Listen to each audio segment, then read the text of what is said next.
உழவர் செயற்கை நுண்ணறிவு ஏஏ திட்டம்.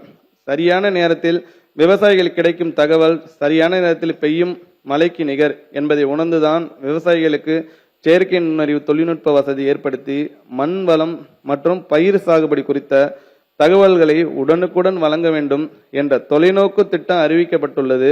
அதன்படி செயற்கை நுண்ணறிவு, ஆர்டிபிஷியல் இன்டெலிஜென்ஸ் மற்றும் இயந்திரவழி கற்றலுக்கு மிஷின் லேர்னிங் உரிய தொழில்நுட்பங்களை ஒருங்கிணைத்து வானிலை முன்னறிவிப்பு, மண்ணலம் மற்றும் மண் வளம், பூச்சி நோய் மேலாண்மை, பருவநிலைக்கு ஏற்ற பயிர் என விதைப்பு முதல் அறுவடை வரையிலான அனைத்து தொழில்நுட்ப ஆலோசனைகளும் சேவைகளும் வழங்கப்படும். இவற்றோடு சந்தை நிலவரம், குரல்வெளி வேளாண் சேவைகள், அரசு திட்டங்கள் உள்ளிட்ட அனைத்து அறிவுசார் வேளாண் சேவைகளையும் விவசாயிகள் தங்களது தொலைபேசி, கைபேசி வாயிலாக எளிதாக பெறும் வகையில் 2026-27 ஆண்டில் உழவர் செயற்கை நுண்ணறிவு திட்டம் செயல்படுத்திட மாநில நிதியிலிருந்து 2 கோடி ரூபாய் ஒதுக்கீடு செய்யப்படும். பயிர் வகைகள் மற்றும் எண்ணெய் வித்து பயிர்களில் தன்னிறைவுக்கான இயக்கம். தமிழ்நாட்டில் பயிர் வகைகள் மற்றும் எண்ணெய் வித்துகள் சாகுபடி விற்பனை அதிகரித்து அடுத்த 5 ஆண்டுகளில் உற்பத்தியில் தன்னிறைவு அடையும் வகையில் பயிர் வகையில் 65 கோடியே 28 லட்சம் ரூபாயிலும், உணவு எண்ணெய் வித்துகளில் 138 கோடியே 36 லட்சம் ரூபாயிலும் ஆக மொத்தம் 203 கோடியே 64 லட்சம் ரூபாய் ஒன்றிய மாநில நிதி ஒதுக்கீட்டில் பயிர் வகைகள் மற்றும் உணவு எண்ணெய் வித்துகள் தன்னிறைவுக்கான இயக்கம் செயல்படுத்தப்படும். இதன்படி உளுந்து, துவரை, பச்சை பயிறு, காராமணி உள்ளிட்ட பயிர்களின் சாகுபடி பரப்பை 15,19,000 ஏக்கரிலிருந்து 24,70,000 ஏக்கராக விரிவாக்கம் செய்திடவும், உற்பத்தியை 3,88,000 மெட்ரிக் டனிலிருந்து 7,72,000 மெட்ரிக் டன் அதிகரித்திடவும் திட்டமிடப்பட்டுள்ளது.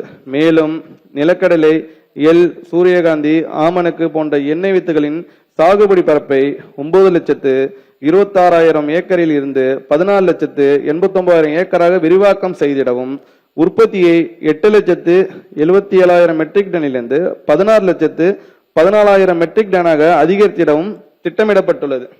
தமிழ்நாடு சிறுதானிய இயக்கம். அதிக சத்துக்களுடன் நிறைய மருத்துவ குணங்களையும் உள்ளடக்கிய சிறுதானிய உணவு பழக்கம் வீடுகளில் தொடங்கி உணவகங்கள் வரை பரவ தொடங்கியுள்ளது. இவற்றின் தேவையை கருத்தில் கொண்டு கம்பு, சோளம், கேழ்வரகு போன்ற சிறுதானியங்களின் சாகுபடி பரப்பு உற்பத்தி தினை அதிகரிக்கும் நோக்கில் தமிழ்நாடு சிறுதானிய இயக்கம் செயல்படுத்தப்பட்டு வருகிறது. 2026-27 ஆண்டில் உழவர் குழுக்கள் அமைத்தல், மாட்டுப்பயிர் சாகுபடி தொகுப்பு மானியம், சிறு தலைகள் விநியோகம், வேளாண் இயந்திர வாடகை மையங்கள், முதன்மைப்படுத்தப்படும் மையங்கள் போன்ற இனங்கள் 63 கோடியே 81 லட்சம் ரூபாய் ஒன்றிய மாநில அரசு நிதி ஒதுக்கீட்டில் செயல்படுத்தப்படும். இத்திட்டத்தின் வாயிலாக 11,80,000 ஏக்கர் பரப்பளவில் சிறுதானிய பயிர் சாகுபடி செய்யும் 4,75,000 விவசாயிகள் பயனடைவர். தமிழ்நாடு குறுதானிய இயக்கம்.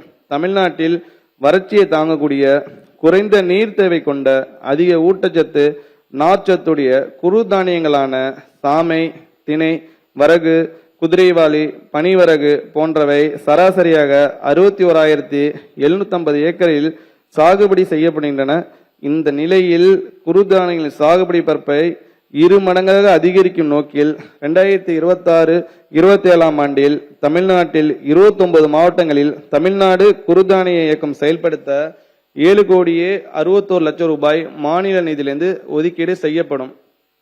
அதிக ஊட்டச்சத்து நிறைந்த சீமை திணை, பாப்பரை, குலசாமை ஆகிய பயிர்களை அறிமுகப்படுத்துதல். புரதச்சத்து, நார்சத்து, கால்சியம், பொட்டாசியம், இரும்பு, வைட்டமின் ஆகியவை அதிகமாகவும் குளுட்டான், கிளைசிமிக் குறியீடு குறைவாகவும் உள்ள தானிய பயிர்களான சீமை திணை, பாப்பரை மற்றும் குலசாமை ஆகிய பயிர்களை தமிழ்நாட்டில் அறிமுகப்படுத்தும் நோக்கில் அவற்றை சாகுபடி செய்வதற்கு உகந்த தட்பவெப்பநிலை கொண்ட நீலகிரி, திண்டுக்கல், கிருஷ்ணகிரி, சேலம் முதலிய மாவட்டங்களில் 30 லட்சம் ரூபாய் மாநில நிதி ஒதுக்கீட்டில் செயல் விளக்க திடல்கள் அமைக்கப்படும்.